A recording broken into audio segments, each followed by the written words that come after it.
Yeah, and I think this is again something that separates you from a lot of conventional sort of commentators that, to my mind, seem to be still transfixed with a sort of material utilitarian sort of rationale for action, which is, we can make things better and we need to work out how to do it, and then we go and do it. And if we can't, then we don't act.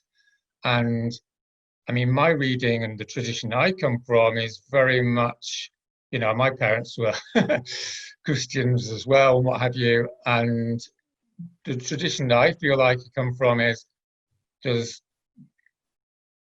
there's a good way to live your life, and that's all you can do. You can't you can't expect anything more. This life doesn't owe you anything.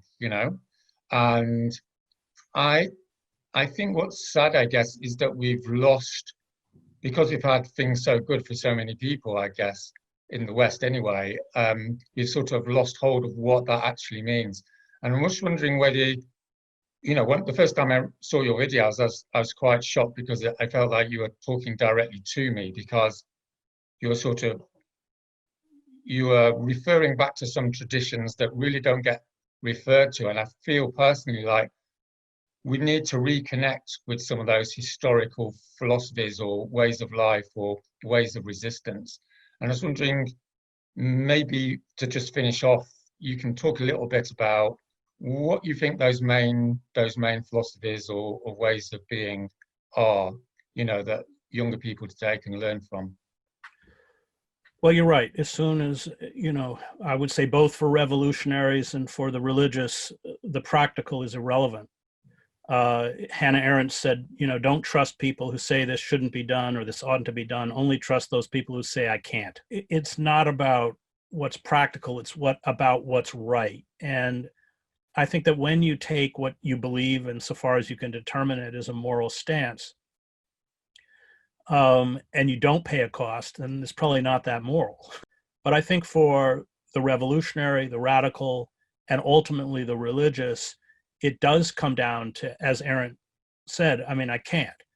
It's what's right or wrong, no matter what the consequences are. And not only that, but it's right or wrong, no matter what the outcome is, even if the outcome, at least in the short term, appears to be detrimental to what you say and want. Life's short. You learn that in war. And in the end, you want to look back and, not regret that you didn't stand up, not regret that you were crippled by fear or self-interest, that your life meant something. I mean, that comes down to the fundamental question of what constitutes a life of meaning. And, as Faulkner said, every life viewed from the inside is a failure. We're all, in that sense, failures. But I know that, Auden said these ironic points of light that flash out wherever the just exchange their messages. I mean, I am propelled forward by these figures like my father who stood up at personal cost in the past. I can't betray them, and I won't betray them. And they allow me to define what is a life of meaning for me, even if the rest of society not only doesn't recognize it, but even attempts to negate it. And I think that is the power of, we would say, bearing witness, doing what is right. That there is, I mean, Berrigan became a close friend before he died. The great radical priest burned draft records with homemade napalm and then stood there praying until they arrested him, put him in a federal prison for 23 months, broke into nuclear sites and poured his blood over weapons. He just wouldn't stop. And when you have those kinds of bonds, those kinds of relationships, and especially as you age, as I'm aging, in many ways, their presence becomes more real than the presence of people around you.